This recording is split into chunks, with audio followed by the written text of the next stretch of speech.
धन्यवाद धर्मेंद्र सर और Sushma doctor Sushma Rawat madam, जिनके सौजन्य से मैं आज आप लोग के सामने एक ऐसा सब्जेक्ट लेके आई हूँ जो कि एजुकेशन से संबंधित है और एक नई पॉलिसी जो भारत सरकार ने लॉन्च की है इंडिया में एजुकेशन सिस्टम में, ताकि हम एक होलिस्टिक मतलब कि एक ओवरऑल डेवलपमेंट की बात कर सकें। क्योंकि एक एजुकेशन ही है जो कि हमें आगे बढ़ाता है, मतलब हमारी कंट्री को आगे बढ़ाता है, हमारे देश को आगे बढ़ाता है, एक इंडिविजुअल पर्सन को आगे बढ़ाता है और हमारी एक बोलना चाहिए एक कनेक्टिविटी देता है दुनिया को, संसार को समझने की। तो ये एक एजुकेशन पॉलिसी जो गवर्नमेंट लॉन्च करने वाली है उसके बारे में मतलब मेरे से कुछ गलती हो तो प्रबुद्ध जनों से माफी की भी चाहत रखूंगी। मैं आज अपनी शुरुआत करती हूँ।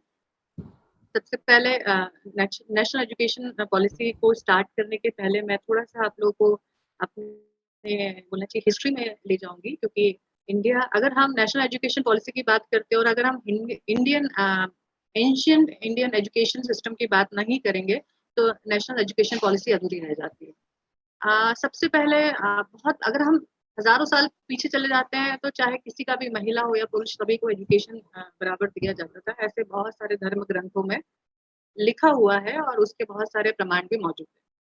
दूसरा, अगर हम थोड़ा-सा अपने बोलना चाहिए मुगलकालीन दौर की तरफ अगर हम बढ़ते हैं, भारतीय साम्राज्य के मुगलकालीन दौर, उसके पहले भी चाणक्य की तरफ अगर हम धीरे-धीरे जब हम बढ़ते हैं हमारी हिस्ट्री में, तो हम देखेंगे कि हमारा एजुकेशन सिस्टम बहुत बोलना चाहिए एक वास्ट एजुकेशन सिस्टम था, जो कुछ छोटी-छोटी बोलना चाहिए एक छोटे गाँव की एजुकेशन जो अपने एजुकेशन लेवल पे, अपने गाँव के लेवल पे लोग सीख लेते थे, कर लेते थे और अपनी जीवन यापन आसानी से कर लेते थे। आज हम डिपेंडेंसी वाली एजुकेशन पे काम कर रहे हैं, उसी के ऊपर डिपेंड है।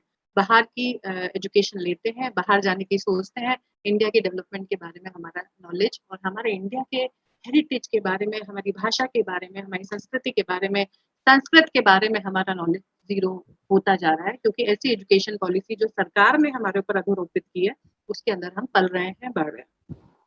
तो सबसे पहले मैं एक स्लाइड आप लोग के साथ शेयर करना चाहूँगी, जिससे आपको थोड़ा बहुत ये समझ में मतलब आएगा कि हम कहाँ से एक मतलब बोलना चाहिए क्वेश्चन मार्क दिमाग में आया कि हम एक होलिस्टिक डेवलपमेंट या एजुकेशन के ऊपर बात क्यों नहीं कर पा रहे हैं या उसको हम अपनी इंडिया के एजुकेशन में क्यों नहीं अप्लाई कर पा रहे हैं। एक और चीज़ आप लोगों को बताना चाहूँगी कि एजुकेशन हम ही लोगों को लगता होगा कि हमने ये नहीं पढ़ा, हमने वो नहीं पढ़ा। आप लोगों के एजुकेशन में, मेरे एजुकेशन में एक दीवार आ गई।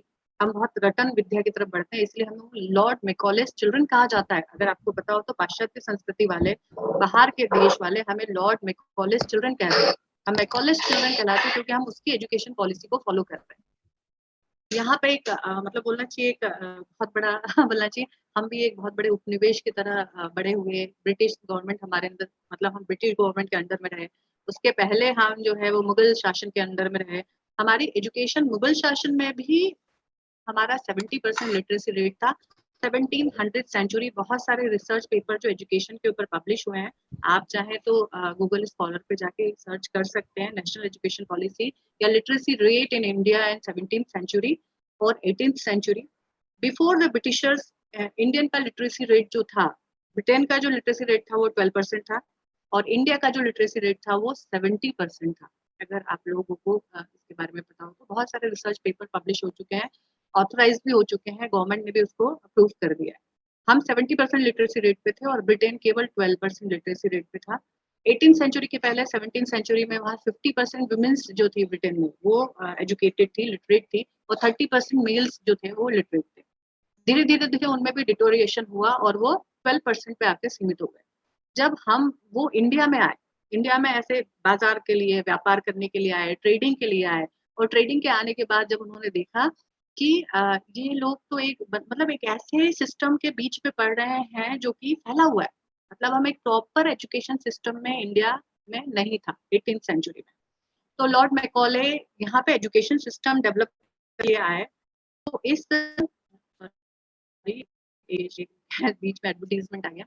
लॉर्ड मैकॉले यहाँ पे एजुकेशन सिस्टम डेवलप करने के लिए उनको भेजा गया कि आप रिसर्च करिए कि इंडिया में क्या चल रहा है एजुकेशन में, देखिए हम क्या कर सकते हैं ताकि क्योंकि हम तो यहाँ पे रहेंगे ही, हम रहेंगे और ऐसे लोगों को हमको तैयार करना है, एक ऐसी फौज तैयार करना है जो कि हमारे काम को समझे और हमारे काम को करे, अपना दिमाग यूज ना करे। इसके लिए कुछ पेपर्स मैं आपको यहाँ पे शेयर करने जा रही हूँ। इसकी डिबेट बहुत वर्ल्ड फेमस डिबेट है लॉर्ड मैकॉले का, वो भी आप ऑनलाइन देख सकते हैं, बहुत सारे पेपर्स में भी अवेलेबल है। ये औपनिवेशिक भारतीय शिक्षा, ये आप लोग चाहेंगे तो मैं आप लोग के साथ शेयर कर दूंगी, पर इसमें पूरा पढ़ने के बजाय मैं आपको इसके बहुत सामरी बता देती हूँ। दो तरह के लोग ब्रिटेन के थे जो कि ईस्ट इंडिया कंपनी के थ्रू यहाँ पे इंडिया में आए। उन्होंने देखा कि यहाँ की क्या स्थिति है, कैसे काम चल रहा है। उन्होंने देखा कि स्कूल की व्यवस्था अच्छी नहीं है। बंगाल में जाके सबसे पहले बंगाल से स्टार्ट किया उन्होंने, और दो विचारधारा के लोगों ने यहाँ पे इंडियन एजुकेशन सिस्टम में काम किया, एक प्राच्यवादी और एक पाश्चात्यवादी। प्राच्यवादी एजुकेशन सिस्टम जो था वो एंशियंट हमारी एजुकेशन सिस्टम की तरह चलता था। वो संस्कृत को एक भाषा की तरह और छोटे छोटे जो बोलना चाहिए ग्रामीण भाषाएं हैं, ग्रामीण सभ्यताएं हैं, उनको लेके चलने की बात कर रहा था।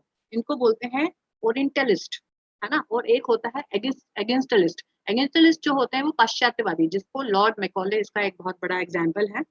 आप चाहेंगे तो ओरिएंटलिस्ट और एगलिस्ट जो है ये आप लोगों को ऑनलाइन मिल जाएंगे, जिसमें अलग अलग बहुत सारे राइटर्स और मतलब बोलना चाहिए कि रिसर्चर्स हैं जिन्होंने भारतीय शिक्षा व्यवस्था के बारे में बात करी।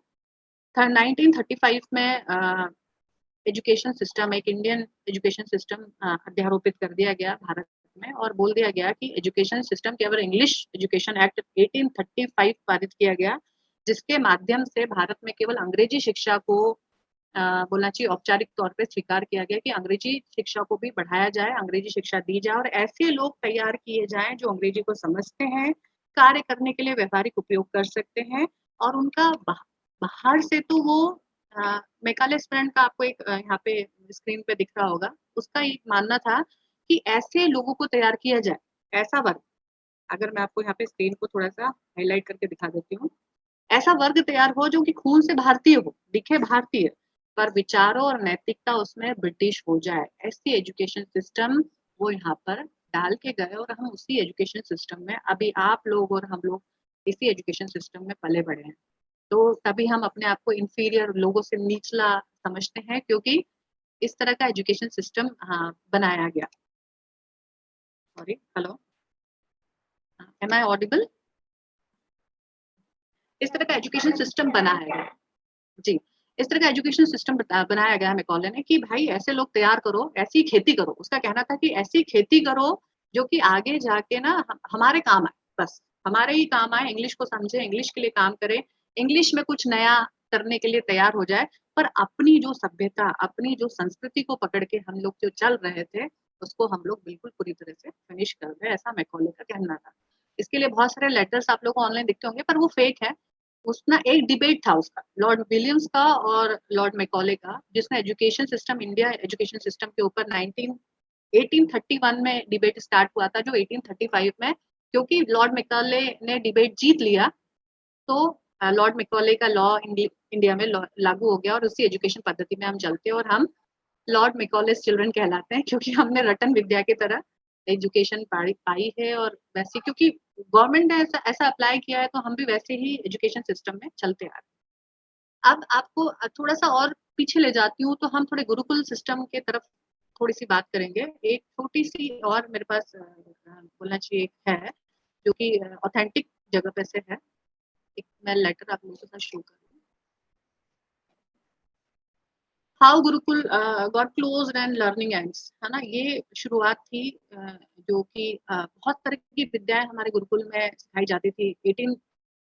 फर्स्ट स्कूल इंग्लैंड में जो 1811, ये गुरुकुल जो बोलना चाहिए 1811 में बहुत सारे गुरुकुल, वैलिड गुरुकुल हमारे इंडिया में थे। 7,32,000 गुरुकुल थे, और 7,32,000 गांव जो कि बड़े गांव कहलाते थे, जिसमें कि शिक्षा पद्धति, ज्ञान, विकास, विज्ञान सब कुछ था। और इस तरह की विद्याएं दी जाती थी, अग्नि विद्या, वायु विद्या, जल विद्या, अंतरिक्ष विद्या, सूर्य विद्या, चंद्र विद्या, खगोल विद्या, भूगोल विद्या, काल विद्या, बहुत सारी तरह की विद्याएं हैं जो अलग अलग गुरुकुल में विशेषताएं थी गुरुकुलों में, और ये पढ़ाई जाती थी, और अलग अलग तरह के स्टूडेंट्स को तैयार करती थी, ताकि स्टूडेंट अपने ही एरिया में, मतलब वो अपने ऊपर self dependent, self country, self dependent होके वो काम करे, ना उसका किसी के ऊपर डिपेंडेंसी हो, ना वो किसी के ऊपर डिपेंड होता है। तो 97% लिटरेसी रेट हमारे तरफ था। दो लोग यहाँ पे, लूथर और इन लोगों ने जब मुनरो और लूथर ने जब इस पे अलग अलग एरिया में गए, इंडिया के अलग अलग एरिया में गए, तो हम 90% उत्तर भारत और 100% साउथ इंडिया में हमारा एजुकेशन था, मतलब हम इतने लिटरेट थे, हम इतने पढ़े लिखे थे, चाहे विमेंस हो चाहे मेंस, सभी लोगों की पढ़ाई लिखाई थी। धीरे धीरे डिटोरिएशन आया, और ये डिटोरिएशन इस तरह से आया कि हम आज एक एजुकेशन सिस्टम, नए तरह के एजुकेशन सिस्टम बनाने के लिए बाध्य हो गए। आप लोगों को पता हो तो लिटरेसी रेट हमारा कम ही है, 74% पे चल रहे हैं, पर अब अगर आपको पता होगा जिसको साइन करना आता है उसको भी लिटरेट इंडियन गवर्नमेंट मान लेती है कि वो लिटरेट है। अगर वो साइन कर लेता है, वो 2 लाइन हिंदी की पढ़ लेता है तो लिटरेट है। तो नई शिक्षा विधि लाने की बहुत जरूरत थी इंडिया में, क्योंकि हम अगर स्किल इंडिया की तरफ बात नहीं करेंगे, हम स्किल के ऊपर बात नहीं करेंगे, तो हमारी डिपेंडेंसी अदर कंट्रीज पे, अदर रिसोर्सेज पे, अदर लोगों के ऊपर धीरे धीरे धीरे धीरे होती चली जाएगी। तो अगर हमें अपनी संस्कृति को, हमारी सभ्यता को बचा के रखना है, तो हमें हमारी रीजनल लैंग्वेज, हमारे रीजनल छोटे छोटे जो गृह उद्योग हैं, जो छोटे छोटे एमएसएमईज हैं, इनको बचाना पड़ेगा, ताकि हम अपनी संस्कृति को बचा पाए। यही संस्कृति है, भाषा हमारी संस्कृति है। एक छोटे से गांव में जो भाषा बोली जाती है ना, उसमें बहुत सारा साइंस वो लोग यूज करते थे, हमें नहीं पता। हमारी दादी नानी कई सालों तक बिना फ्रिज के भी अचार मसाला चटनी को सेव करके रख लेती थी, जबकि आज हमें फ्रिज की रिक्वायरमेंट होती है। मतलब ये सब चीजें, जो छोटे छोटे साइंस हम अपने घरों में सीख लेते थे, अपने अड़ोस पड़ोस में सीख लेते थे, अपने ग्रामीण उपनिवेशों में सीख लेते थे, वो अब हमें सीखने के लिए नहीं मिलता, क्योंकि हम एक रटन विद्या, मतलब जिसको हमको रट के पास होना है, पास होके डिग्री लेनी है, डिग्री लेके आगे बढ़ना है, नहीं तो हमारा वैल्यू नहीं है। इसलिए हमें बहुत सारी श्रेणियों में रख दिया जाता है, और वो श्रेणियों के कारण हमारा जो मोरल है, पहले इंडियन जो बच्चों का जो मोरल, जो बोलना चाहिए कि हम एक 100% मोरल सिस्टम के ऊपर काम करते थे, क्योंकि एक बहुत बड़े परिवार के साथ हम जीते थे। अब हम थोड़े से अपने जो टॉपिक है उसके ऊपर मैं आऊंगी, क्योंकि मुझे ये प्रस्तावना बांधना इसलिए जरूरी था, क्योंकि हमें इसकी मतलब उपयोगिता क्या है नेशनल एजुकेशन पॉलिसी की, ये नहीं समझ में आती अगर हम अपने थोड़ी संस्कृति को नहीं जानते। इसके पहले एक एग्जाम्पल दूंगी मैं वियतनाम का। वियतनाम जो एक बहुत छोटी सी जगह है, पर आपको पता होगा कि एजुकेशन में वो अपनी संस्कृति को पीछे नहीं छोड़ता, वो अपनी संस्कृति को लेके चलता है। वियतनाम की एजुकेशन सिस्टम आप देखोगे तो पूरी तरीके से होलिस्टिक डेवलपमेंट, और एक दूसरे के साथ, मतलब बोलना चाहिए आपको एक दूसरे का सहयोग देना है, भरोसा करना है और आगे बढ़ना है। इस तरह का एजुकेशन सिस्टम वियतनाम में है। ब्रिटिश गवर्नमेंट ने ये भी सोचा है कि इस तरह का एजुकेशन सिस्टम अफ्रीका में भी बंद कर दिया गया। अफ्रीका एक दूसरे के सपोर्ट के लिए काम करता था। वहाँ एजुकेशन सिस्टम ये था कि मुझे पढ़ते आता है तो मैं तुझे सिखा दूंगा। कोई ग्रेडिंग सिस्टम, या बोलना चाहिए हमारे इंडिया में भी नहीं था कोई ग्रेडिंग सिस्टम, परसेंटेज सिस्टम, जो जिसमें हम एक दूसरे को कंपेयर करने लग जाए, ऐसा कुछ नहीं था। आपको थोड़ा महाभारत काल की तरफ एक छोटा सा एग्जाम्पल और दूंगी। महाभारत में गुरुकुल शिक्षा आप लोगों ने पढ़ी, बहुत सारे लोग इसको बोलते हैं एपिक है ये, मतलब ये सब एपिक चीजें हैं, पर मैं ये बोलूंगी कि जो लिखा हुआ है वो सत्य है। प्रूफ हमारे बहुत सारे जला दिए गए, बहुत बड़ी बड़ी लाइब्रेरीज जला दी गई, जिसके आप लोगों को भी सबूत पता होंगे। बड़ी बड़ी लाइब्रेरीज जला दी गई जिसके आज भी खंडर मौजूद है। उसमें सारे तरह का साहित्य मौजूद था, जिसको चाणक्य ने कलेक्ट कर करके रखता चला गया था, ताकि हमारे आगे आने वाली पीढ़ियों को इसके बारे में ज्ञान हो। 5,000 साल पहले बाहर से लोग, देश के बच्चे पढ़ने हमारे इंडिया में आते थे। आज ऐसी स्थिति है कि हमें अच्छा पढ़ने के लिए, अच्छा ज्ञान के लिए, अच्छे साइंस के लिए बाहर जाना पड़ता है। ये एक बहुत बड़ी बोलना चाहिए डिफरेंसेस एजुकेशन सिस्टम में हमारे आ गए हैं। तो नेशनल एजुकेशन पॉलिसी इस डिफरेंसेस को काटने के काम के लिए बनाई गई है। और देखा भी गया है कि लिटरेसी रेट कम है, स्किल्स हमारे पास कम है, हम केवल पढ़ाई कर रहे हैं, पढ़ाई कर करके रट रहे हैं। कल पेपर है, आज पढ़ लेते हैं, क्योंकि 10 क्वेश्चन आने हैं, 10 में से 5 भी करके आएंगे तो हम पास हो जाएंगे। इस तरह के एजुकेशन सिस्टम में हम पढ़ते जा रहे हैं, पर आगे बढ़ने का मौका क्या है? बस वही परसेंटेज है, ग्रेडिंग है। इसलिए आप देखो, नीट जैसे एग्जाम हो या आईआईटी जैसे एग्जाम हो, इसमें बच्चे कम निकल पाते, क्योंकि मोरल डाउन है। क्योंकि मोरल, मतलब जो अंदर का मोरल है, जो एक उनको ऐसा लगता है अरे हम कितने बड़े कंपटीशन में बैठ रहे हैं जिसमें लाखों बच्चे बैठने वाले, क्योंकि उन्होंने घर में तो स्किल्स ली नहीं ना। उनको तो एक तार जोड़ते नहीं आता, उनको एक तरह का बोलना चाहिए प्लग जोड़ते नहीं आता, वो अपने घरों में बटन नहीं जोड़ सकते, अपने घर की टेबल खराब हो जाए तो वो ठीक नहीं कर सकते। ये सारी चीजें उनको सिखाना, ये होलिस्टिक डेवलपमेंट का पार्ट है जो नेशनल एजुकेशन पॉलिसी बोल रही है। इसका स्टार्टिंग जो बोलना चाहिए, नेशनल एजुकेशन पॉलिसी जो सबसे पहले लाया गया था इंदिरा गांधी ने 1968 में, सॉरी 1968 में इंदिरा गांधी ने इसको सबसे पहले अप्लाई किया। उसके बाद राजीव गांधी 1986 और 92 के बीच में, 86 और 92 में बहुत छोटा 3% ऑफ एनईपी लागू किया गया। सॉरी 1968 में 10% से 20% नेशनल एजुकेशन पॉलिसी को लागू किया गया। और 2020 जो नया साल है, जिसमें नरेंद्र मोदी जी ने इसको पूरी तरीके से होल सोल हर किसी स्कूल पे लागू कर दिया गया है।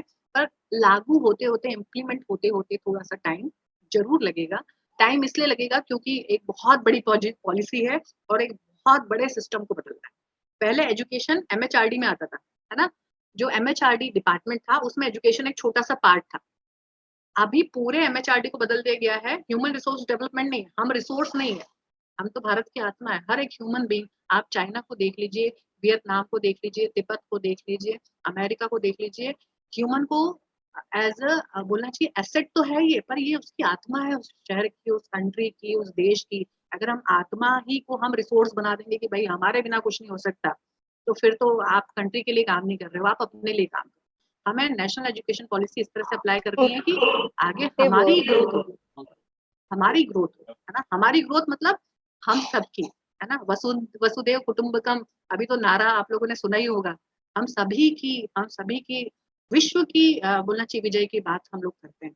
तो इन 2020 नेशनल एजुकेशन पॉलिसी जो कस्तूरी रंजन है, जो कि बोलना चाहिए पूर्व वैज्ञानिक है इसरो के, उन्होंने इनकी अध्यक्षता में नेशनल एजुकेशन पॉलिसी को प्लान किया गया और एक बहुत बृहद लेवल पे सब शिक्षाविदों से, बड़े से बड़े शिक्षाविदों से इसके लिए बोलना चाहिए विचार मंगवाए गए और पूछा गया कि किस तरह के चेंजेस आप लोग चाहते हैं। अभी भी मैं ये बोलूँगी कि पूरी तरीके से करेक्ट नहीं है, बहुत सारी चीज़ें अभी भी इसमें हैं, जिसको डेवलप किया जा सकता है और डेवलप करने की बार-बार इम्प्लीमेंट करने की आवश्यकता है। हर 3 साल में, हर 5 साल में इसको इम्प्लीमेंटेशन की रिक्वायरमेंट है। अगर अगले 10 सालों में हमें कॉन्क्रीट बोलना चाहिए, जिसको बोलना चाहिए एक अच्छा एजुकेशन सिस्टम अगर हमें इंडिया में चाहिए। तो जो बोलना चाहिए आपको मैं आप यहाँ पे एक स्लाइड आप लोग के साथ शेयर कर रही हूँ।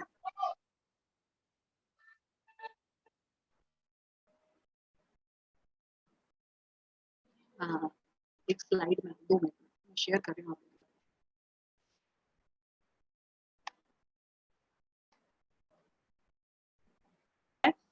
5 धन 3 धन 4 5 धन 3 धन 3 धन 4 ये स्ट्रक्चरल जो बोलना चाहिए एक तरह से हर किसी स्कूल के लिए गवर्नमेंट स्कूल्स के लिए और प्राइवेट स्कूल्स के लिए गवर्नमेंट इसको मैंडेट करने वाली है।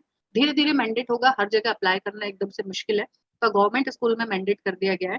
2023 में एक ऑर्डर आ गया है जो कि होलिस्टिक डेवलपमेंट और एनईपी को लागू करने की बात कर रहे हैं। आप देखिए अगर हम एग्जिस्टिंग स्कूल के सिस्टम के बारे में बात करते हैं तो 6 से 14 साल में एजुकेशन की बात करता था कि पहली फर्स्ट क्लास में अगर आप प्राइवेट स्कूल्स में जाओगे तो 6 साल का बच्चा एडमिट होता है। पर अभी जो नई शिक्षा नीति है वो 3 साल के बच्चे को बोलती है कि आप स्कूल में भेजिए। 3 साल का स्कूल बच्चा जाएगा और 18 साल तक वो गवर्नमेंट उसके ऊपर निगाह रखेगी। पहले जो एग्जिस्टिंग जिसमें हम लोग पढ़े हैं 10+2 में क्या होता था? भाई स्टेट गवर्नमेंट में या सेंट्रल गवर्नमेंट में 10+2 तक गवर्नमेंट आपके ऊपर ध्यान देगी कि आप पढ़ रहे हो, पढ़ रहे हो, पढ़ रहे हो, उसके बाद किसी भी यूनिवर्सिटी के सुपुर्द चला जाओ। तो यूनिवर्सिटी क्या आपको कोई स्टेट यूनिवर्सिटी के बेसिस पे आपको काम चलता था कि नहीं ना? आप आज कोई सी भी यूनिवर्सिटी में जाके एडमिशन ले सकते हो। अभी जो नेशनल एजुकेशन पॉलिसी है वो आपको 18 साल तक 3 साल से लेके जो 18 साल तक के आपके सारे एजुकेशन सिस्टम के ऊपर वो अपना ध्यान रखेगी और इसके लिए टीचर्स को एक बोला चाहिए अलग तरह की ट्रेनिंग प्रोवाइड की जा रही है। उसके लिए अलग-अलग मैंडेट बार-बार गवर्नमेंट स्कूल्स में अभी गवर्नमेंट स्कूल में लागू किया गया है ये। गवर्नमेंट स्कूल में मैंडेट आ रहे हैं जिसके बेसिस पे टीचर्स को ट्रेनिंग प्रोवाइड की जा रही है। अभी अभी आपको एक चीज़ और इसमें बहुत इम्पोर्टेंट जो है वो है कि इसमें करिकुलम जो है वो मतलब 3 साल का बच्चा जब जाएगा तभी से करिकुलम लाग गया, है ना? इसमें कोई करिकुलम नहीं था प्री स्कूल के, एग्जिस्टिंग जो हमारी जो चल रहा है उसमें। अब आपको इसमें अगर कोई बोर्ड होता तो शायद मैं आपको बोर्ड के ऊपर बता देती, पर आप लोग इससे समझ लीजिए कि ये जो 4 पार्ट्स हैं, 5 5+3+3+4 ये जो 4 पार्ट हैं, ये 4 पार्ट में हम एजुकेशन लेंगे। जो पहला पार्ट है जिसको बोलते हैं कि ये हमारा फाउंडेशन लेवल पहला जो ईयर है जो स्टार्ट होता है सबसे पहले स्टार्ट होगा थर्ड से यहाँ से स्टार्ट होगा 3 साल की उम्र से स्टार्ट होगा और ये चलेगा आपका बोलना चाहिए अगले जो बोलना चाहिए 3+ मतलब अगले जो बोलना चाहिए 3+ 3 साल से स्टार्ट होगा और अगले 5 साल तक ये चलेगा। तो आप पहले पहले जो बोलना चाहिए फर्स्ट जो 1 to 2 जो ईयर है 3 साल जो पहले हैं वो आप केवल खेलोगे। बहुत सारे टॉयज गवर्नमेंट बोल रही है कि आप बहुत सारे टॉयज प्रोवाइड करिए, लकड़ी के टॉयज दीजिए, पेपरों के टॉयज बनाइए, अलग अलग तरीके की चीजों के टॉयज बना के बच्चों को दीजिए ताकि बच्चे उन टॉयज से खेल सकें। उस टॉयज को खेलने के बाद गवर्नमेंट बोल रही है कि फर्स्ट और सेकंड आपकी इसी फर्स्ट ग्रुप में, 5 वाले ग्रुप में, जिसको बोलते हैं फाउंडेशन ग्रुप में, आपका पहली और दूसरी क्लास हो जाएगी, जिसमें कोई एग्जाम नहीं होगा, सभी बच्चे पास होंगे, कोई एग्जाम नहीं होगा, बच्चे नेक्स्ट इसमें फॉरवर्ड हो जाएंगे। ठीक है, ये फाउंडेशन है। फाउंडेशन लेवल पे लिटरेसी और न्यूमरेसी की बात कर रहा है गवर्नमेंट, बोल रहे हैं कि इसमें लिटरेसी मिलेगी, न्यूमरेसी मिलेगी, पर बच्चा यहाँ पे ना लिखना सीखेगा ना पढ़ना सीखेगा और केवल खेलेगा। ये गवर्नमेंट ने इसलिए अप्लाई किया 5 वाला जो फॉर्मूला है, या जो फाउंडेशन वाला फॉर्मूला गवर्नमेंट इसलिए लागू कर रही है, क्योंकि गवर्नमेंट ये चाहती है कि बच्चा स्कूल आने से बिल्कुल ना डरे, बच्चे को ये ना लगे कि पहले दिन से उसको पेंसिल पकड़ा दी जाएगी और वो खेल नहीं पाएगा। आपको पता है ना कि हम तो खेलने के लिए, हम स्कूल, कई बच्चे स्कूल जाना नहीं पसंद, क्यों? क्योंकि घर में उनको खेलने को मिलता है, कंप्यूटर्स पे खेलेंगे, मोबाइल पे खेलेंगे, नीचे खेलेंगे, फुटबॉल खेलेंगे, क्रिकेट खेलेंगे, कुछ भी काम उनको खेलने के लिए मिलेगा। तो गवर्नमेंट बोल रही है कि भाई तुम आओ स्कूल 3 साल की उम्र में और खेलो, और पहली दूसरी कक्षा भी आप खेलते खेलते पास कर लो, कोई बात नहीं, तुमको कोई परीक्षा देने की जरूरत नहीं है, बस आना है और पढ़ते जाना। दूसरा जो बोलना चाहिए जो लेवल है वो 3 साल वाला है। जो तीसरा जिसको बोलते हैं प्रिपरेटरी, जिसमें आप क्लास 3 से लेके 5 तक पढ़ो, क्लास कक्षा 3 से कक्षा 5वीं तक आप इसमें पढ़ते हो। और इसमें क्या होगा, एक्टिविटी होगी, लर्निंग होगी, और लैंग्वेज के अलावा आपको इसमें कुछ नहीं बताया जाएगा। लैंग्वेज सिखाई जाएगी, आप लैंग्वेज सीखें, लैंग्वेज के ऊपर काम करें। और दूसरा, मैं मतलब बोलना चाहिए माइंड के, बोलना चाहिए क्रिएटिविटी के ऊपर बात की जाएगी। नया कैसे आप क्रिएटिव थॉट्स ला सकते हो, कैसे आप सोच सकते हो, नए नए तरीके के विचार आपके अंदर कैसे आए, क्वेश्चन उसके ऊपर अराइज किया जाएगा। इसके लिए आप लोगों के मन में क्वेश्चन आता होगा कि ये सब चीजें गवर्नमेंट लागू कैसे करेगी। इसके लिए बड़े बड़े करिकुलम प्रिपेयर किए जा रहे हैं, for the pre school, for the preparatory school, for the medium school, for the higher school, अलग अलग करिकुलम प्रिपेयर किए जा रहे हैं ताकि बच्चे का एक होलिस्टिक डेवलपमेंट हो सके। यहाँ पर प्री स्कूल, अगर हम तीसरे सेकंड वाले पे स्टेज पे आते हैं, जिसको प्रिपरेटरी, इस वाले स्टेज को बोलते हैं प्रिपरेटरी। प्रिपरेटरी में बच्चा 3 से 5वीं क्लास तक पढ़ेगा और लैंग्वेज करके, मैथ्स करके, थोड़ा बहुत मैथ्स करके सीखेगा, पोएम सीखेगा, बोलना सीखेगा, मैथ्स के लिए पोएम बनाएगा, साइंस के लिए पोएम बनाएगा, पोएम, कहानी, किस्सों, एक्टिविटी के माध्यम से सबको सीखना, पढ़ना और लिखना सीखेगा। यहाँ पे वो 5वीं क्लास पास कर लेगा, जिसके एग्जाम्स होंगे 3 से 5वीं क्लास तक एग्जाम्स होंगी, पर पास किया जाएगा सभी को। फेल करने का अमेंडमेंट तो ये नहीं दे रहा है, मतलब फेल करने की बात ये नहीं कर रहा है। अगली जो स्टेज है वो नेक्स्ट 3 इयर्स मतलब 6 to 8, जो नेक्स्ट 3 है, जो नेक्स्ट 3 आपको इसमें दिख रहा है वो 6 to 8 है। 6 to 8 बोल रहा है कि इसमें आपको वॉलेंट्री, जो बोलना चाहिए, आपको वोकेशनल ट्रेनिंग तो लेनी ही लेनी है। आपको कहीं ना कहीं इंडस्ट्री में कहीं जाना पड़ेगा, 10 दिन बैगलेस, बैग वैग कुछ नहीं ले जाना है, बस आपको 10 दिन जाना है। जो भी इंडस्ट्री, किसी भी आसपास की छोटी जगह जहाँ पत्तल दोने बनाए जाते हैं, कोई प्लम्बर नल सुधारता होगा या कोई गाड़ी मैकेनिक बनाता होगा, वो आपको सीखना है, 10 दिन की ट्रेनिंग लेना है, उसका सर्टिफिकेट गवर्नमेंट को देना है, बताना होगा कि हमने ये काम करके आए हैं। और इसमें मैथ, साइंस और आर्ट्स भी बच्चे को पढ़ाया जाएगा। इसमें एक और चीज इंपॉर्टेंट जोड़ी गई है, वो है कंप्यूटर कोडिंग। यहाँ पर आप अपना अपना कुछ भी नया मतलब बोलना चाहिए इनिशिएटिव लेते हो, नया कुछ सीखते हो, तो उसके लिए आप कोडिंग करके अपना सॉफ्टवेयर भी डेवलप कर सकते हो, अपनी वेबसाइट भी बना सकते हो, ताकि आप लोगों से कनेक्टिविटी, आपकी दुनिया से कनेक्टिविटी कंप्यूटर और इंटरनेट देता है। देखिए मैं यहाँ भोपाल में बैठी हूँ, आप लोग, मैडम इंदौर में है और आप सर अहमदाबाद में है, बाकी भी बहुत सारे शहरों से यहाँ पे कनेक्टेड होंगे। तो ये कनेक्टिविटी हमें इंटरनेट प्रोवाइड कर रहा है। तो बच्चे को 6 से 8 क्लास के बीच में कोडिंग की क्लासेस, स्पेशल कोडिंग क्लासेस और बोलना चाहिए वोकेशनल ट्रेनिंग की बात गवर्नमेंट कर रहा है, ताकि हर बच्चे का एक डेवलपमेंट इंटरनेशनल लेवल पे कनेक्टिविटी के साथ। एक और चीज इसमें जो जोड़ी गई है कि यहाँ पे आप साइंस, मैथ्स और आर्ट्स की पढ़ाई करने लग जाते हैं। यहाँ से आप पढ़ाई, आपकी जो बोलना चाहिए प्रॉपर पढ़ाई, प्रॉपर एग्जाम्स यहाँ से शुरू होती है। और शुरू होने के साथ साथ क्या हो रहा है कि आप रीजनल लैंग्वेज, मदर लैंग्वेज और अदर लैंग्वेज के बारे में भी सीख सकते हो, पढ़ सकते हो और उसकी एग्जाम्स दे सकते हो। यहाँ पे गवर्नमेंट आपको मना नहीं कर रही है, आप मदर लैंग्वेज में भी काम कर सकते हो, रीजनल लैंग्वेज में भी कर सकते हो, और रीजनल लैंग्वेज में आप नए इनिशिएटिव्स भी ले सकते हो, काम भी कर सकते हो, गवर्नमेंट उसके लिए आपको प्रोत्साहन प्रोवाइड करेगी। लास्ट जो स्टेज आती है वो 4th स्टेज है, जिसको बोलते हैं सेकेंडरी स्टेज। यहाँ पे फॉरेन लैंग्वेज कंपलसरी गवर्नमेंट ने कर दी है कि कोई ना कोई फॉरेन लैंग्वेज आप सीखे, मदर लैंग्वेज तो है ही है। मल्टीपल सब्जेक्ट्स में आप लेटरल एंट्री एंट्री और एग्जिट आप लोग कर सकते हो, कहीं पे भी आपकी एंट्री हो सकती है, कोई स्ट्रीम नहीं होगा, 9 to 12 कोई स्ट्रीम नहीं होगा। आपको जो जो सब्जेक्ट्स पसंद है आप वो सब्जेक्ट्स की बच्चा पढ़ाई कर सकता है। इसमें गवर्नमेंट ने किसी तरह का बाउंडेशन अभी नहीं लगाया है, पर नंबर ऑफ सब्जेक्ट्स पे बाउंडेशन है, क्योंकि कुछ ना कुछ तो गवर्नमेंट को इसमें करना पड़ेगा। दूसरी चीज रिजल्ट जो जो इसमें क्रिटिकल थिंकिंग को 9 टू 12 में ऐड किया गया है, क्योंकि क्रिटिकल थिंकिंग का मतलब आपको कोई भी क्वेश्चन दे दिया जाएगा कि और उसके लिए बार बार आपको प्रोजेक्ट्स बनाए जाएंगे, मतलब इन स्कूल इन क्लासेस आपको ये कोर्सेज आपके प्रोजेक्ट्स बना के सबमिट करने पड़ेंगे, और कोर्सेज के आपके मार्किंग है जिसके बेसिस पे आप पास होते हो। तो ये सब चीजें तो इसमें ऐड करी है, पर सबसे अच्छा सिस्टम जो गवर्नमेंट ने ऐड किया है वो किया है कि जब आपके रिमार्क्स दिए जाएंगे, तो रिमार्क्स कैसे दिए जाएंगे? रिमार्क्स नंबर तो होंगे, कुछ परसेंटेज में नंबर होंगे। अभी गवर्नमेंट बोल रही है कि 60% नंबर्स होंगे, पर इसमें अमेंडमेंट मतलब होना चाहिए, एक इम्प्लीमेंटेशन की रिक्वायरमेंट अभी है, मतलब अभी एक तरह से लागू नहीं किया गया। पर रिमार्क्स इसमें कैसे होंगे कि आपको फर्स्ट ईयर मतलब जो आप खुद को असेसमेंट अपना करोगे, एक असेसमेंट 4 तरीके से होगा। एक आप खुद का अपना असेसमेंट करोगे कि भाई मैंने पूछा कि बच्चे तुमको कितना आता है, मैंने तुमको मैथ्स का पेपर दिया था, इसमें से आप कितना परसेंट कर पाए, या आपका एडिशन अभी आता है या नहीं आता है, या आप इंटीग्रेशन डिफरेंशिएशन कर पाते हो नहीं कर पाते हो, या आप इंटीग्रेशन डिफरेंशिएशन नहीं कर पाते हो, आपने बायोलॉजी के बुक में कोई पर्टिकुलर चैप्टर पढ़ा है, तो डाइजेशन सिस्टम के बारे में आप क्या नया बता सकते हो, या क्या नया आपने पढ़ा है, या क्या नया रिसर्च किया, कुछ भी एक सब्जेक्ट जिसके ऊपर आप उसको क्रिटिकल थिंकिंग डेवलप करोगे। उसके बाद आप सेल्फ बच्चा असेसमेंट करेगा कि नहीं मैडम मेरे को ना 80% इसी में आना चाहिए, इससे ज्यादा नहीं आना चाहिए, तो मैंने काम नहीं किया।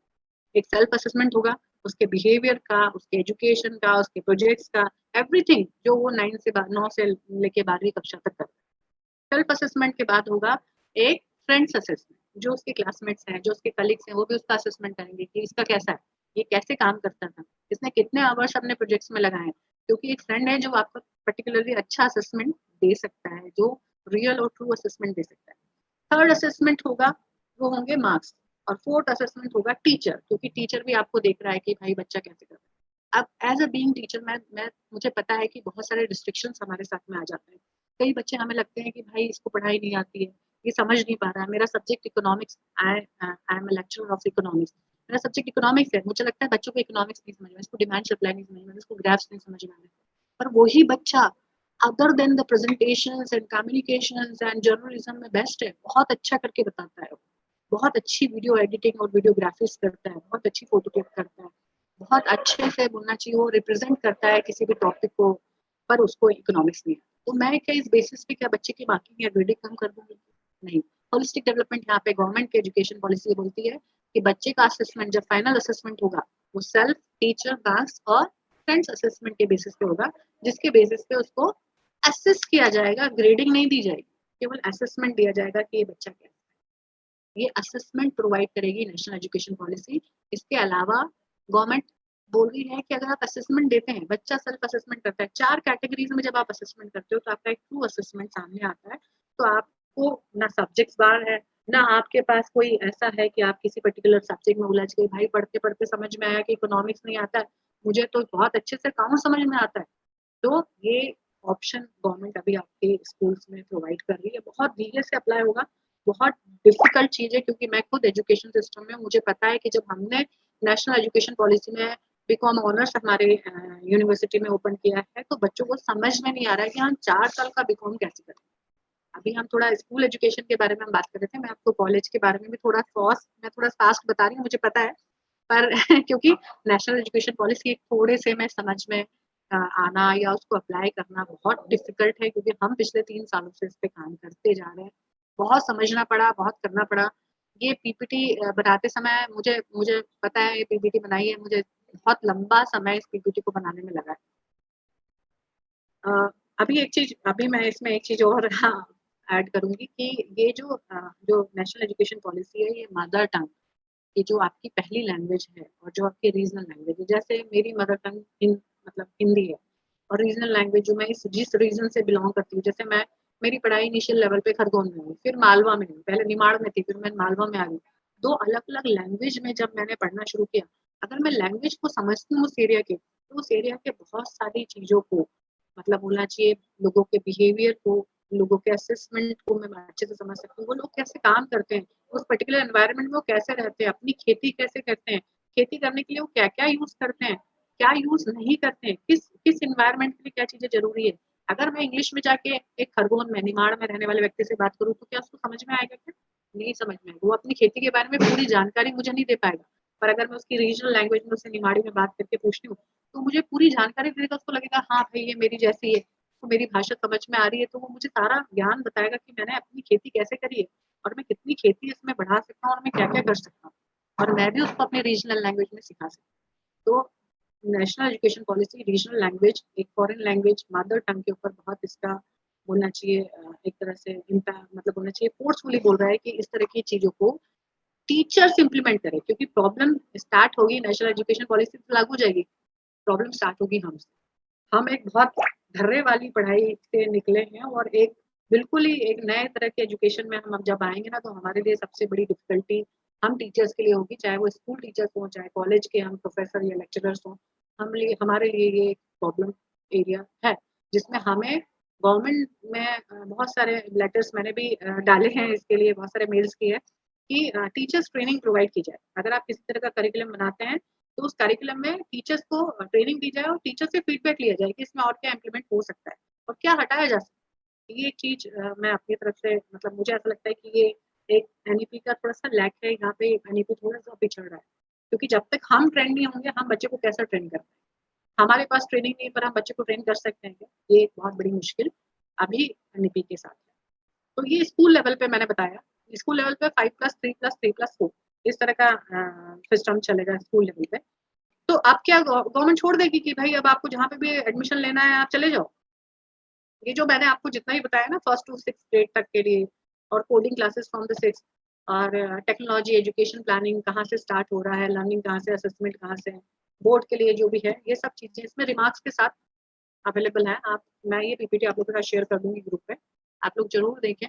बहुत सारी चीज़ें इसमें आप लोगों को नई भी लगेगी, पर हाँ, ये पेडोलॉजी के ऊपर बात कर रहे हैं हम, uniform standard early education pedology की हम बात कर रहे हैं, जहाँ से एजुकेशन सिस्टम आपका शुरू होता है। ये केवल स्कूल एजुकेशन के बारे में जो होना चाहिए मैंने यहाँ पे एक पीपीटी आपको बताया है। अभी मैं आगे आपके लिए मैं ये पीपीटी शेयरिंग यहाँ से थोड़ा-सा एक आपको डायग्राम बता दूँ। ये ये प्रीवियस एकेडमिक स्ट्रक्चर है। 16+18 10 इयर्स एजेस 16 to 16 ये न्यू पेडोलॉजी है ना। 4 years 9 to 12 ages 14 to 18 3 years 6 to 8 11 to 14 मतलब सेकेंडरी मिडिल प्रिपरेटरी और फाउंडेशन, मतलब यहाँ से आप स्टार्ट करके इस तरह सेकेंडरी एजुकेशन में आते हो, नीचे से आपका स्टार्ट होगा और सेकेंडरी एजुकेशन में आएगा। और यहाँ पे जो है वो फाउंडेशन कोर्सेज कुछ नहीं है, ठीक है, जो एग्जिस्टिंग है, बट हाँ 6+10+2 के ऊपर यहाँ पे फोकस किया जाता है, उसी को बहुत 10वीं के बच्चे आप देखो कितना ज़्यादा टेंशन में पढ़ाई करते हैं। इतनी टेंशन में पढ़ाई करते हैं कि उनको ऐसा लगता है कि मैं 90% क्योंकि इतने बच्चों के 90% आते हैं तो उसको लगने लग जाता है कि मेरे 90% कैसे आएँगे? नहीं आते तो डिप्रेशन। एक नई चीज़ की तरह नई तरफ हमारी जनरेशन बढ़ रही है जिसको डिप्रेशन होता है। मुझे शायद बचपन में तो मैं मुझे नहीं लगता है कि मैंने अपने 12वीं तक डिप्रेशन या एंग्जायटी जैसे वर्ड्स भी सुने होंगे। मतलब किसी को देखा नहीं था कि इसको डिप्रेशन होता है। अभी जिसको देखो नए-नए शब्द postpartum depression, after marriage depression बहुत तरह के वर्ड्स अभी आपको यहाँ पे देखने को मतलब सुनने को मिल रहे हैं मुझे तो। ये स्लाइड में थोड़ा रोक रही हूँ। अब मैं आपको कॉलेज के बारे में थोड़ा-सा बस थोड़ा-सा और है। इसको बता के मैं अपना वक्तव्य यहाँ पे बंद करूँगी। एजुकेशन पॉलिसी यहाँ पे स्कूल के लिए 5+3+3+4 में एंड होती है। इसके बाद गवर्नमेंट ने बोला है कि भाई तुम जब इस तरह के एजुकेशन लोगे, जिसमें आपने कोई स्ट्रीम चूज़ नहीं किया, आप अलग-अलग तरह के स्ट्रीम से पढ़ के निकले हो, तो नेक्स्ट क्या? तो ग्रेजुएशन लेवल पे गवर्नमेंट ने 4 साल का ग्रेजुएशन अब कर दिया है। नेशनल एजुकेशन पॉलिसी जो ग्रेजुएशन लेवल पे 4 साल का ग्रेजुएशन बोलती है, जिसमें अगर आप पहले साल पढ़ के निकल जाते हो, मान लो आप फीस नहीं भर पाए, आपके साथ मुश्किलें हैं, तो आपको सर्टिफिकेट गवर्नमेंट आपको एक सर्टिफिकेट प्रोवाइड करेगी। गवर्नमेंट सर्टिफिकेट की वैल्यू है। आप इसको कहीं पे भी जहाँ पे सर्टिफिकेशन प्रोग्राम्स के थ्रू जॉब्स लगती है, काम होता है, आप वहाँ जा सकते हो। सेकंड, आप दूसरे साल भी आपने मान लो 1 साल पढ़ लिया, दूसरे साल भी आपने जैसे-तैसे पढ़ लिया, तो आपने जैसे ही 2 साल का किया तो आपको डिप्लोमा मिलेगा। डिप्लोमा का सर्टिफिकेट मिलेगा कि आप डिप्लोमा पास आउट। जैसे कि आप डिप्लोमा का सर्टिफिकेट लेके भी आप डिप्लोमा के लिए अलग-अलग जगह जहाँ पे भी डिप्लोमा की रिक्वायरमेंट है, आप अप्लाई कर सकते हो। थर्ड जो सेंटर है, जब आप 3 साल की डिग्री 3 साल पढ़ लेते हो किसी भी सब्जेक्ट को, तो आपको डिग्री मिलेगी और अगर आप 4 साल पढ़ लेते हो, तो उसको ऑनर्स बोला जाएगा। तो अगर 3 साल में अगर आप निकल गए तो आपकी जो डिग्री है वो डिग्री कहलाएगी। अगर आप चौथे साल में निकलते हैं तो आप ऑनर्स कहलाओगे। तो भाई 4 साल के बाद क्या 2 साल और पढ़ना पड़ेगा मुझे मास्टर्स के लिए? नहीं, 4 साल अगर आपने ऑनर्स लेके निकले हैं तो आपको 1 साल का मास्टर्स करना पड़ेगा। मास्टर्स आपका, अगर आपका ऑनर्स डिग्री है, डिग्री आपका जो ग्रेजुएशन है, अब इसको डिग्री नहीं बोला जाएगा। अगर आपका ग्रेजुएशन ऑनर्स है तो आपको 1 साल में आप मास्टर्स कर सकते हो किसी भी स्ट्रीम में, एमए, एमएससी, एमकॉम, कोई भी स्ट्रीम आपने जो चूज करी है उसी स्ट्रीम में आप इसको पढ़ सकते हो। अब इसकी एक बहुत इंपॉर्टेंट बात है, इसमें री एंट्री है। आप 1 साल पढ़ के निकल गए, 10 साल आपने काम कर लिया, माँ पिताजी की सेवा कर ली, भाई पैसा नहीं है, ये नहीं है, वो नहीं है, 10 साल के बाद आपको वापस आना है, आ जाइए, आपको सेकेंड ईयर में एडमिशन मिल जाए। गवर्नमेंट आपको मना नहीं कर रही है पढ़ने के लिए, किसी भी एरिया में आपको गवर्नमेंट कभी मना नहीं करेगी। आप पढ़ने के लिए गवर्नमेंट आपको फ्री हैंड दे रही है। आप 2 साल बाद आइए, 5 साल बाद आइए, 6 साल बाद आइए, आपका जो 1 साल का सर्टिफिकेट है वो लाइफ टाइम वैलिड है, उसको कभी भी गवर्नमेंट इनवैलिड नहीं करे। पहले क्या होता था, जैसे मान लो मैं पढ़ रही हूँ, फर्स्ट ईयर सेकंड ईयर की मेरी शादी हो गई, 2 4 5 साल निकल गए तो यूनिवर्सिटी के रजिस्ट्रेशन नंबर में से ही आपका नंबर हट जाता है, फिर से आपको पढ़ना पड़ेगा फर्स्ट ईयर सेकंड। मेरा डीमोटिवेशन वहीं से स्टार्ट हो जाएगा कि भाई मैंने 2 3 साल 2 साल पहले तो पढ़ा था, अब तो मुझे फिर से पढ़ना पड़ा, मैं नहीं पढ़ती। फीमेल्स के साथ बहुत सारी, अगर आपको फीमेल, एक बहुत बड़ा रिसर्च पेपर मेरा फीमेल्स के ऊपर है कि फीमेल्स ने जब पढ़ाई स्टडीज, जब वो हायर स्टडीज में आई तो कितनी तरह की प्रॉब्लम्स वो फेस करके आई है। बहुत तरह की प्रॉब्लम्स आप, अब मैंने भी फेस करी अपने घरों में, अलग अलग तरह की प्रॉब्लम्स के साथ हम निकल के बाहर आते हैं। तो भाई नहीं शादी करना है, 22 साल के हो गए शादी करना है, व्हाट अबाउट आवर करियर, मैं अपने करियर को कहाँ देखूं? जबकि आप लड़के को 25 साल 26 साल, परिवार वाले 28 साल 30 साल दे रहे थे कि तू करियर सेट कर ले, तो लड़कियों का क्या? लड़कियों को करियर सेट करने के लिए कोई टाइम नहीं दिया जाता। इसके ऊपर भी बहुत बड़ी डिबेट है, पर मैं उसमें नहीं जाऊंगी क्योंकि टॉपिक से हट जाऊंगी।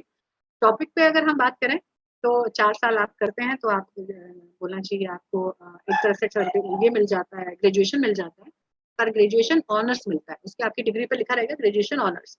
और उसके बाद आप 1 साल का कोर्स करते हो तो आप मास्टर्स हो जाते हो। मास्टर्स होने के बाद तो क्या, एमफिल एमफिल गवर्नमेंट ने हटा दिया, नो एमफिल रिक्वायर्ड। अब आप सीधे डायरेक्ट पीएचडी एंट्रेंस के थ्रू, अगर आप पीएचडी करना चाहते हैं तो you have to give the entrance examination. Other other बहुत सारी यूनिवर्सिटीज अपनी एंट्रेंस एग्जामिनेशन निकालती है। गवर्नमेंट ने एक बहुत अच्छा काम किया है सीयूईटी लाके।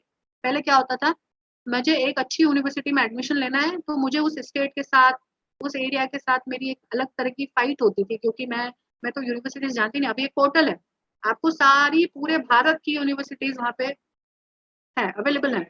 आप अपना स्ट्रीम चुनिए और आप अप्लाई कर दीजिए और आप एग्जाम दे दीजिए सीयूईटी की, आपका जैसा आपका रैंक आएगी वैसी यूनिवर्सिटी आपको मिल जाएगी। सीयूईटी ने, अगर सीयूईटी इसी तरीके से चलता गया, इसके लिए बहुत सारे लोग अपोज में भी बैठे हैं, जिनको यहाँ पे फंडिंग, जो फंड चाहते हैं स्टेट बोर्ड से, जो फंड के पीछे बैठे हैं, मैं बहुत सारी ऐसी पॉलिटिकल बातों में मैं नहीं जाऊंगी, पर जो लोग ऐसे बैठे हैं वो सीयूईटी को बहुत खिलाफत की नजर से देख रहे हैं। पर सीयूईटी एक इतना अच्छा कदम है कि मेरे जैसे लोग जो दिल्ली, मुंबई, आगरा, कलकत्ता कहीं भी जाके पढ़ाई कर सकते हैं, क्योंकि मैंने सीयूईटी दिया और मुझे गवर्नमेंट की फीस पर एडमिशन मिल जाएगा।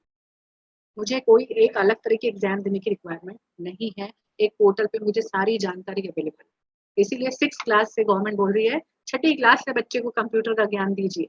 मैंने तो अपने फर्स्ट ईयर में आके कंप्यूटर को पकड़ना, मेल करना सीखा, पर वहाँ छठी क्लास में बच्चे को बोल दिया जाएगा। अब आप बोलेंगे प्राइवेट स्कूल में तो फर्स्ट सिखाते हैं, प्राइवेट स्कूल वाले तो फर्स्ट क्या सिखाते हैं वो आप लोग भी जानते हैं।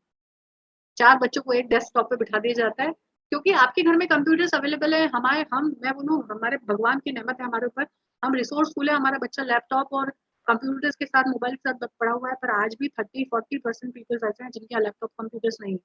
उनके यहाँ के बच्चों को, 12वीं के बच्चों को भी मेल करना या कंप्यूटर ओपन करना नहीं आता। ये एक दुर्भाग्यपूर्ण बात है हमारी इंडिया के लिए।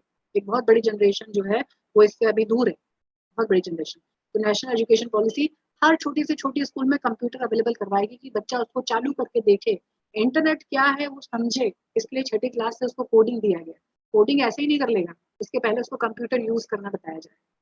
ये एक नया जो बोलना चाहिए, मुझे एजुकेशन पॉलिसी का एक बहुत बड़ा प्लस पॉइंट लगता है।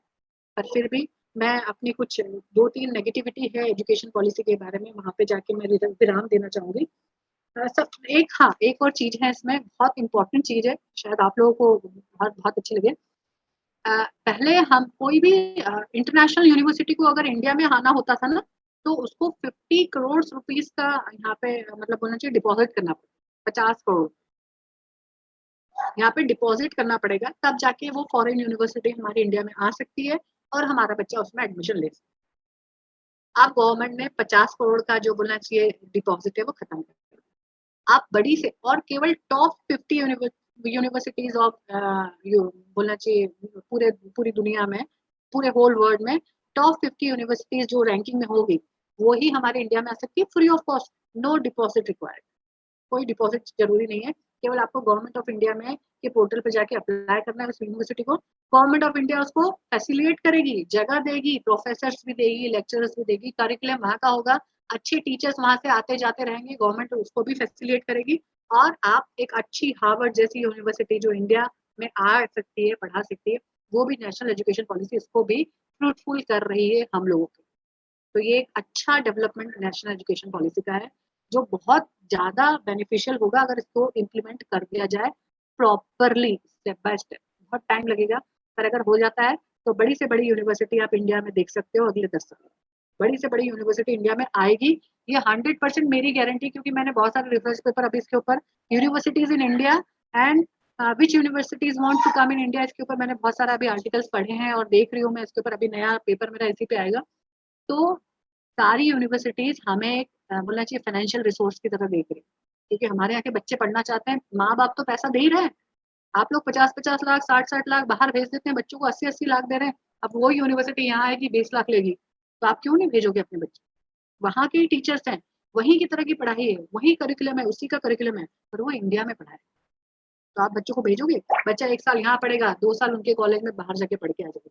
इस तरह का पूरा होलिस्टिक डेवलपमेंट एक नेशनल एजुकेशन पॉलिसी आपको प्रोवाइड करने की एक जद्दोजहद में है।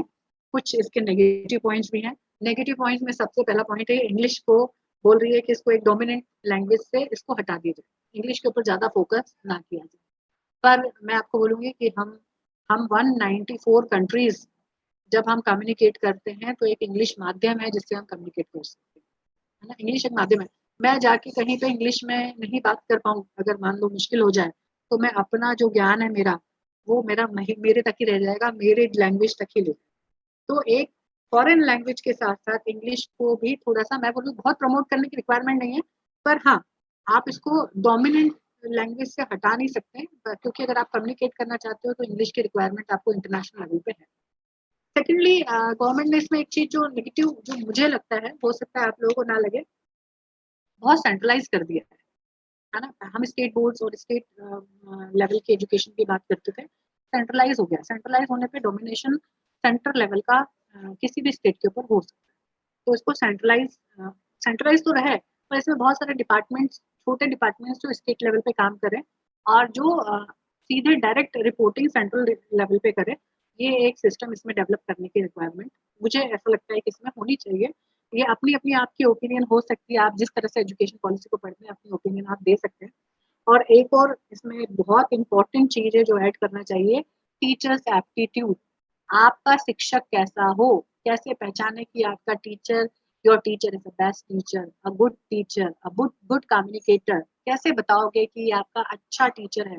उसके लिए हर बुक के पीछे कुछ टीचर्स की योग्यता उस सब्जेक्ट से रिलेटेड, उसके पीछे एक बुक के पीछे कुछ ना कुछ गवर्नमेंट, अपने गवर्नमेंट अथॉरिटी से उसके पीछे कुछ ना कुछ लिखा हुआ है, ताकि बच्चा देखे कि भाई तंबाकू गुटखा चबाते हुए टीचर ना पढ़ाए, है ना। एक ड्रेस कोड, एक प्रॉपर ड्रेस कोड, चाहे फीमेल हो चाहे मेल हो, एक अच्छा ड्रेस कोड के साथ टीचर क्लास में आए।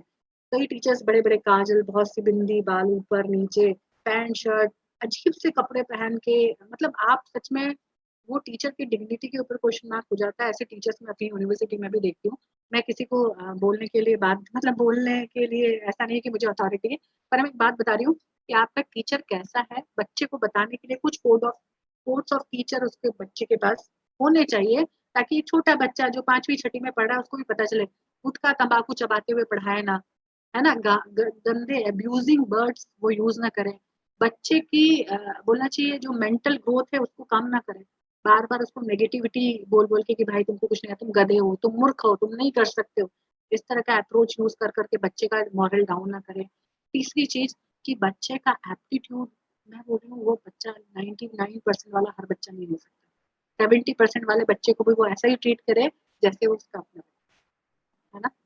एक और चीज गवर्नमेंट को मैं बोलूँगी कि मैं अपनी तरफ से चाहती हूँ कि इस तरह से हो जाए कि हर 30, क्योंकि हमारी बहुत बड़ी पॉपुलेशन है, एक 30 स्टूडेंट पे 1 टीचर, जो कि उसका फर्स्ट से लेके 12th तक का उसके पास उसके रिकॉर्ड्स हों, वो उससे बात करता रहे, कभी ना कभी। केवल आपने केवल एक इमोशनल इंटेलिजेंस को जोड़ दिया नए सिलेबस में, तो आप इमोशनली इंटेलिजेंट नहीं कर सकते हो बच्चे को, है ना?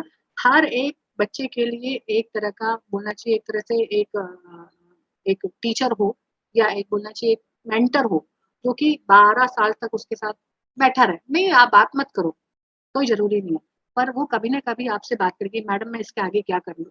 वो इतना आपसे फ्री हो जाए, मैडम मैं अभी 10वीं के बाद मैं क्या कर सकता हूँ? मेरे से मैथ्स नहीं हो रही, मैं क्या कर सकता हूँ? ये आज मैं आपको आज ही अपने यूनिवर्सिटी बहुत टाइम ले रही हूँ मैं, एक 2 मिनट का समय और लूँगी। आज यूनिवर्सिटी का एग्ज़ाम्पल बताती हूँ, आज हम एडमिशन कर रहे थे बच्चों के बीकॉम में। जो बच्चा 12th पास करके आया है, जिसके एक बच्चे के 67% है, एक बच्चे के 68% है। दोनों बच्चे एडमिशन लेने के लिए यूनिवर्सिटी में पहुँचे। बीकॉम में एडमिशन लेना था, फॉर्म फिल करके नहीं आए थे। पता है ऑनलाइन पहले एमपी ऑनलाइन पे फॉर्म फिल होगा, उसके बाद ही एडमिशन होता है। पर वो बच्चा फॉर्म फिल करके नहीं आया क्योंकि उसको पता नहीं था। फॉर्म फिल करके नहीं आया, चलो हमने कहा हम फिल कर देते हैं। हमने उनका फॉर्म फिल कर दिया। अभी हमने उनको बोला कि ईडब्ल्यूएस जो गवर्नमेंट की इतनी सारी नीतियाँ हैं बच्चे की फीस को ऑफ करने की, चाहे वो जनरल कैटेगरी का हो, चाहे वो किसी भी कैटेगरी से बिलॉन्ग करता हो, बहुत सारी गवर्नमेंट ने नीतियाँ बना रखी है ताकि उसकी फीस कम हो जाए गवर्नमेंट कॉलेजेस में। तो ईडब्ल्यूएस सर्टिफिकेट के बारे में हमने उससे पूछा, तो बोले मैडम ये क्या होता है? मैंने तो आज तक नहीं किसी से सुना। ईडब्ल्यूएस सर्टिफिकेट क्यों बनाया जाता है? क्यों रिक्वायरमेंट है? ईडब्ल्यूएस सर्टिफिकेट के साथ क्या-क्या डॉक्यूमेंट रिक्वायरमेंट है? ये ऐसे कुछ-कुछ है ना, आई ओपनिंग जो बोलना चाहिए लेक्चर्स 11वीं-12वीं के बच्चों के लिए रखना चाहिए, ताकि जब वो एडमिशन लेने के लिए किसी यूनिवर्सिटी में, इंडियन यूनिवर्सिटी में जाते हैं, तो ईडब्ल्यूएस कैटेगरी वाले की 50% फीस ऑफ हो जाती है। हमने उसको बताया, उसके पेरेंट्स नहीं, उसके फादर की डेथ हो चुकी है, मदर सिंगल वर्किंग है, वो किसी प्राइवेट स्कूल में पढ़ाती है, जहाँ उनको 25,000 रुपीज़ सैलरी मिलती है, तो उसमें वो बच्चे की 1.5 लाख रुपए फीस हमारे यूनिवर्सिटी में कैसे भर पाई? एक बहुत बड़ा क्वेश्चन मार्क लगा मुझे। मैंने कहा बेटा तुम ईडब्ल्यू सर्टिफिकेट बना के लाओ। मैडम कहाँ बनता है? ये नॉलेज बच्चों को नहीं है। कलेक्ट्रेट क्या होता है? नहीं पता। नोटरी क्या होती है? नहीं पता। छोटी-छोटी चीज़ें जो बच्चे को बार-बार फिर भगवाते हैं हमारे यहाँ से, जो बोलना चाहिए क्लर्क होता है, जाओ भाग के लाओ ये सर्टिफिकेट लाओ। डोमिसाइल, बच्चे का डोमिसाइल ही नहीं था उसके। तो ये छोटी-छोटी चीज़ें जो है वो छोटे-छोटे प्रोजेक्ट्स स्कूल लेवल पे गवर्नमेंट ने करने चाहिए, ताकि बच्चा अवेयर हो जाए कि उसको कैसे-कैसे सर्टिफिकेशंस की नीड है। गवर्नमेंट क्या-क्या उसको प्रोवाइड कर रही है। बहुत फंड गवर्नमेंट 6% बजट कर दिया है। बताइए जीडीपी का 6% एजुकेशन के ऊपर गवर्नमेंट खर्च करने के लिए तैयार है इस साल। 6% बहुत बड़ा अमाउंट। अगर मैं इकोनॉमिक्स की एक टीचर हूँ तो मुझे पता है 6% is a very huge amount, क्योंकि केवल 3% था पहले। 2020 के पहले केवल 3% था। अभी हम 6% गवर्नमेंट एजुकेशन के ऊपर खर्च कर रही है, और बोलना चाहिए आगे प्रपोज है कि 10% तक खर्च कर सकती है अगर एजुकेशन के ऊपर काम करे, क्योंकि एजुकेशन ही है जो कि एक गरीब घर के बच्चे को बहुत आगे बिठा सकती है, साइंटिस्ट बना सकती है, नई विचारधारा के ऊपर काम करने वाला बना सकती है।